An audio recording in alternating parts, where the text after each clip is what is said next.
Bismillahirrahmanirrahim. Selamat siang teman-teman semuanya. Selamat siang. Terima kasih saya ucapkan kepada kalian semua, kakak-kakak yang udah bersedia hadir untuk bimbingan konseling kelompok kita kali ini.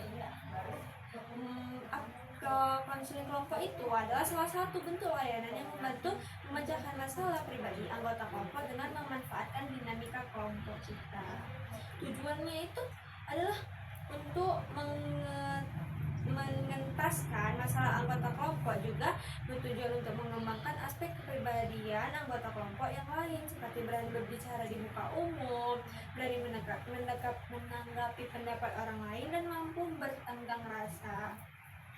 Ya, sebelum kita masuk ke pembahasan yang akan topik yang akan kita bahas, marilah kita berdoa menurut agama dan kepercayaan kita masing-masing. Berdoa dimulai. Doa selesai. Jadi topik yang akan saya bawa kali ini itu adalah praktik layanan KKP untuk dalam mengasuh anak yang bertingkah.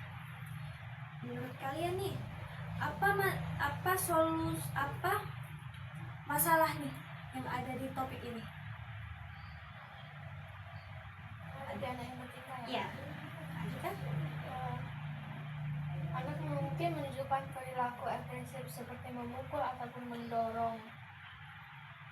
Ya. Ada lagi? Ya, Kak Ais. Mungkin masalahnya itu si anak menunjukkan perilaku impulsif seperti berteriak atau mengganggu. Ada lagi kah? Cukup. Terus apa aja nih solusinya yang bisa kakak sampaikan? Ya nggak kita? Oke, solusi yang mungkin dapat menjadi penyelesaian dari masalah tersebut yaitu dengan berbicara dengan anak secara efektif dan mendengarkan kebutuhan wanita tanpa harus meminta mereka gitu, Kak. Bagus. Ada lagi? Ya, Kak Amel. Mungkin mengajarkan anak itu keterampilan sosialnya dengan tidak mengganggu orang lain gitu, Kak, saat dalam pengungsian, dan bekerja sama kepada anak untuk tidak jahil lah. Bagus sekali jawabannya Kak. Jadi dengan jawaban kakak tadi, jadi kan orang tua dan pengasuh dapat membantu anak untuk mengembangkan perilaku positif dan mengatasi masalah tingkah laku anak tadi, ya kan? Kita nih masuk ke BMB 3, yaitu berpikir, merasa, bersikap, dan bertindak dan bertanggung jawab. Ada yang mau menyampaikan? Ya, Kak Amel. Ya, saya mungkin berpikir bahwa memahami tingkah laku anak itu adalah bentuk komunikasi emosional dan reaksi terhadap keadaan.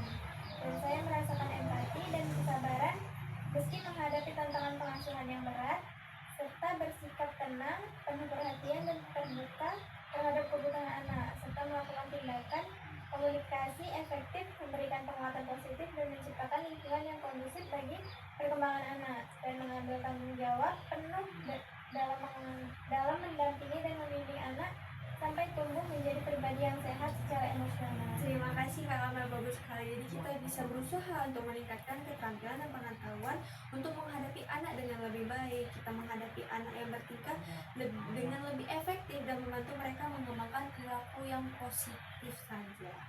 Lalu